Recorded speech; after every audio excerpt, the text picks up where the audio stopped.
You're viewing Travels with Lobo Asia 2020. This Asia 2020 trip actually started in November 2019 with vlog number 2, China 144-hour transit visa. Don't do this. The trip continued to Thailand, Cambodia, and Myanmar. The final vlog from Myanmar, Farewell in the Lake and Myanmar, What's Next, was vlog number 39. That was 39 weeks ago, as I publish a vlog every Friday. Welcome to Travels with Lobo, based in Victoria, British Columbia, Canada. I'm a retired high school teacher who's been traveling the world for most of my adult life. This detailed vlog on my travels in Sri Lanka will be about 40 parts, and so subscribe, and if you learn something new, give it a thumbs up. That makes this vlog number 40 in the series Asia 2020, and it's also the answer to What Next? Lonely Planet's Best Travel in 2019, Sri Lanka tops list of countries to visit next year. Condé Nast Traveler makes Sri Lanka the best country to visit in the world after Italy. Once again, Sri Lanka named best country in the world to visit after Italy, CN Traveler, and that is dated 2020. In this ambitious vlog number 1 on Sri Lanka, I'll be talking COVID-19, why travel to Sri Lanka, how to get an e-visa, the flight into the night, Colombo Airport, ATMs, currency exchange, Sri Lanka's cash economy, importance of the US dollars, money belts, SIM cards, Google Maps, very importantly, Pick Me, staying in the Ngombo, devastating terrorist attacks, the best tip I can give you about Sri Lanka, and why is my hair so short? You can use the time codes at the bottom of the screen to navigate through these topics. All I know is my trip to Sri Lanka started on January the 5th and ended 3 weeks later, and there's no talk about COVID-19. In retrospect, my timing was impeccable. The article also says that Sri Lanka was in the top 5 best countries to visit in 2019. Here's the punchline. Sri Lanka is currently closed for tourists, but authorities have been talking about setting up travel bubbles. That hasn't happened. By the way, the photo depicts the most famous rock in Sri Lanka, Sigiriya Rock. That's me on the right doing the jump on top of Sigiriya Rock. I couldn't contain my joy of getting there. That leads to stories like this in the Daily Mail. We're due to pay £27,000 for January Sri Lanka trip, but can we visit? And the answer is entry to Sri Lanka is currently prohibited for all non-nationals according to the FCDO. Unless there's a change of circumstances, your trip will likely be cancelled. So there you have it. No traveling to Sri Lanka. In this chart on COVID, Sri Lanka was doing fabulous in the early going in March, May, and so on. And it wasn't until recently that their numbers started climbing. Today's numbers were 635 cases. Even with the latest daily increase, the total cases are 15,723, recovered 10,653, and deaths 48. Once again, entry to Sri Lanka is currently prohibited for all foreign nationals, and tourist visas are not being issued for travelers. Back in January 2020, of course, you could still get an e-visa as I did. As a traveler, I hate planning ahead, and so when I was traveling in Thailand in late 2019, I still hadn't made up my mind where I was going to go. From fellow travelers, I'd heard good things about the island of Java and the island of Bali, which is just near the island of Java. Both, of course, are located in Indonesia. The south of India was another possibility, Kerala, Goa, etc. Good stuff. In the end, I was swayed by the travel logs of James, that's Barbara's nephew, and his wife Tracy. They considered Sri Lanka to be one of the best places they ever visited. Since I left this decision to the last minute, it fell upon Barbara back in Canada to apply on my behalf for an e-visa to Sri Lanka, and that's what was done. During the time I was still traveling in Thailand. Get all the necessary information on this website, eta.gov.lk. For a 30-day visa, follow the online application process and pay with a credit or debit card. Once approved, print out the visa confirmation for your arrival at the airport. Once again, I don't like planning ahead, but in this situation, I had to buy a flight ticket to leave Sri Lanka after 30 days, so I had to buy a ticket from Colombo to Vancouver. Ironically, the only ones who asked to see this departure ticket from Sri Lanka was Thai Air on the flight from Bangkok to Colombo. Upon arrival at the Colombo airport, no one asked for this. I repeat, right now, due to COVID-19, you cannot get a visa to travel to Sri Lanka. Hopefully that will change in the near future. In retrospect, this was one of the most profound moments of Asia 2020. Imagine sitting at the airport in Bangkok, flying across the Indian Ocean to a land that you'd never been before. You're the only Caucasian surrounded by about 300 people from Sri Lanka. And I was incredibly calm. I don't know why, but calmness was all over me. The flight into the night was 3 hours and 25 minutes, surprisingly short when you consider how far that you go to Sri Lanka, also referred to as a teardrop in the Indian Ocean. You'll be arriving in Colombo, the capital of Sri Lanka. As you can see, it's on the west coast. Colombo Airport is officially known as Bandaranaike International Airport.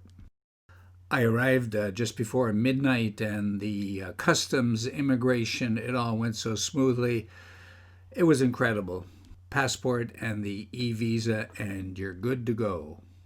At the airport, first thing you got to do after you pass customs is go to an ATM and get local currency. By the way, the Sampath Bank you see all over Sri Lanka. $1 is worth 184.96 Sri Lankan rupees. I would suggest that you withdraw at least the equivalent of $200 or whatever that is in your currency, and that would bring you up to about 37,000 rupees. I would be using the same debit card I use at home for my withdrawals, and on the back of it, make sure it's got the Visa Plus symbol, the network symbol. It's a good idea to carry more than one card in case you lose one, as happened to me. By the way, ATMs are readily available throughout the country, and I never had a problem withdrawing money. Almost all of my transactions in Sri Lanka were with cash, in other words, rupees. And other than maybe a hotel, I almost never used my credit card. With the rupee, you'll be working with very high numbers, so a converter app, currency converter app, installed on your phone is essential. If you're going to bring foreign currency into Sri Lanka, make sure it's the US dollar, because that's what's universally accepted. Also make sure that the dollar bills are totally pristine and new. I would also suggest bringing $100 in $1 bills to be given as a tip to special people. They would appreciate that. Speaking of tips, when you leave Sri Lanka, if you have any rupees left over, make sure you exchange them into US dollars before leaving, because you won't get anything for the rupee outside of Sri Lanka. I travel nowhere without an internal money belt, and after withdrawing money from an ATM, the first thing I do is scurry around looking for a washroom so I can put my money, at least most of it, into the money belt, and only withdraw from the money belt your daily allowance. By the time I got to Sri Lanka, I felt like a seasoned traveler, at least in Asia, and I was proud of myself because I got money. What next? Let's get a SIM card. Yes, this is the first country where I got a SIM card at the airport, and that's the way it should be done. Right in the airport arrival hall, you'll find the Dialog mobile network booth, and that's where I got my SIM card. I gave him my phone, and 5 minutes later I had the SIM card installed. Very importantly, that gave me a phone number in Sri Lanka and also allowed me internet access for the entire length of the trip. I think for the 3-week period it cost me about $40, money well spent. Your smartphone undoubtedly has Google Maps installed, and you can go ahead and use it. But your next step should be to find a Wi-Fi area where you can download the Sri Lanka map for Google Maps. That way you can do offline navigating and not use the data on your SIM card. That's very important. You'll also have installed on your phone either Agoda or Booking.com to make your hotel reservation in advance. In my case, it was the Grand Oriental Hotel, the Grand Dame of Colombo. I made that hotel reservation back in Thailand before my arrival, and the hotel, well, it smacks of the British Empire about as much as it gets. Now, there's one part of the secret sauce at the airport that I was missing, and I regret I did not know this, big time. The secret sauce that I was missing was the ride-hailing app called PickMe. Had I known about this would have made my life in Sri Lanka so much easier, as you can get around independently with no problem. With PickMe, you need a phone number so the driver can call you and contact you, hence the necessity of a SIM card. It was thanks to this student in Kandy, which is Sri Lanka's second largest city, who told me about PickMe and helped me load it onto my phone. Had I known about PickMe at the airport, my trip would have turned out very differently. I would have traveled totally independently as opposed to, well, as it turned out. You'll see later. Now, Colombo Airport is quite a ways from downtown Colombo. By bus, it takes 1 hour 50 minutes. By taxi, probably 40 minutes. There were no buses at the late hour I was arriving, so I had to take a taxi, and I paid about $40 for a ride downtown. Now, another piece of the puzzle that I was missing, notice just north of the airport, is Ngombo. Ngombo, very important. That's where you should go instead of downtown Colombo. Colombo chaos. Trucks trying to get through where there's no space. But that's Colombo, Sri Lanka for you. Yes, I found it very exciting to immediately be thrown into the chaos of downtown Colombo, but I think most people would appreciate to sit somewhere else. Maybe a better choice to start your trip would be Ngombo, the beach resort, very, very close to the airport, where you can find a nice hotel and just walk around and think what you're going to do in Sri Lanka. Like I said, I ended up in downtown Colombo at a very historic place, and when I woke up the next morning and had breakfast, this is what I saw. The view from the fourth floor of the Grand Oriental Hotel in Sri Lanka. I happen to be staying here at $25 Canadian per night, which is pretty reasonable. What a view. At the time of my arrival, Sri Lanka was just getting over the devastating terrorist attacks that took place in Easter 2019. Tourism was way down. I'm at St. Sebastian's Church in Ngombo, paying my respects to what happened here last Easter when a terrorist attack in this very church resulted in the death of 200 people. More people died here than any of the other attacks in Colombo or Kandy. I repeat, right now, due to COVID-19, you cannot get a visa to travel to Sri Lanka. Hopefully that will change in the near future. The sad truth of the matter is the loss of tourism due to the terrorist attacks are going to be dwarfed compared to COVID-19. Unbelievable. Now, I end this vlog with a very important tip. If you're spending 3 weeks there as I did, you're definitely going to go to the Cultural Triangle. That means you'll be walking in bare feet, much more than you would probably want to. So there's the information. I still don't know the name of this place, even after having asked people.